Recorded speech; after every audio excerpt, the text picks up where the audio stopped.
Hey everyone, it's Allison. Welcome back to the Tiny Herd. So if you're familiar with my channel, you probably know I have two rabbits that have full access to the entire first floor of our house at all times, meaning they are free-range rabbits.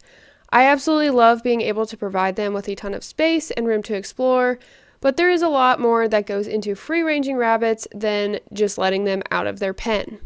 So in today's video, I'm going to be sharing how you can prep your home to either give your rabbit some free roam time or to transition your rabbits to be free range full time like mine. First, let's talk a little bit about why it's a great idea to give your pet some time out of their pen or cage. So rabbits are extremely curious animals and will absolutely love having time to explore a new area. They will find all sorts of things to get into, and providing new places to explore gives your bunnies a lot of enrichment, and it will keep them from getting bored just living in the same environment all the time. It's also a great way to make sure your rabbits are getting exercise. You will be amazed at how fast a bunny can make it from one end of your house to the other when given the opportunity to run. My boys absolutely love going to the far end of our dining room and running all the way back to their bedroom at top speed. Sometimes we can't even see them go by through the hallway. They're going so fast. You'll know your bunnies love the extra space because you'll get to see a lot more binkies when they have room to stretch and explore. So, how do you get your house ready to allow your rabbits time out to free roam? You'll need to do some bunny proofing. Cover cords and outlets so your bunny can't get to them. You don't want your phone charger getting ruined or your bunny getting a shock. We've had multiple lamps and chargers ruined by little teeth, usually from Mr. Andy. Also remove any houseplants that are currently in the area you want to free roam your rabbits. Most houseplants aren't safe for bunnies to chew, so you really don't want them accidentally getting a hold of them or them getting a hold of something that's going to make them sick. Put plants up higher than bunnies can reach, or you could put them in rooms or areas that your bunnies are not going to have access to. Next, block off spaces under and behind couches and furniture.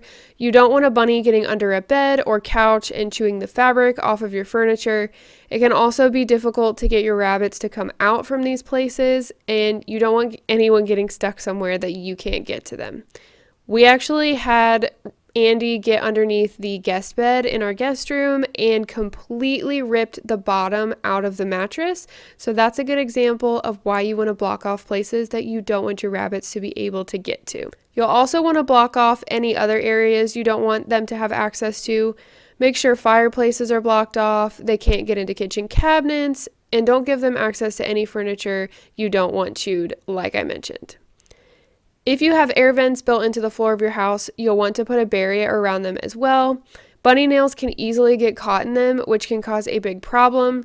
I will tell you from experience, it is really terrifying when you go into a room and there are just little spots of blood all over the carpet because they have cut a nail down to the quick by getting it caught in an air vent. So make sure to either block these off, or you can also change them to be some type of form that your bunny can't actually get their nails down into, which is what we've done in our house.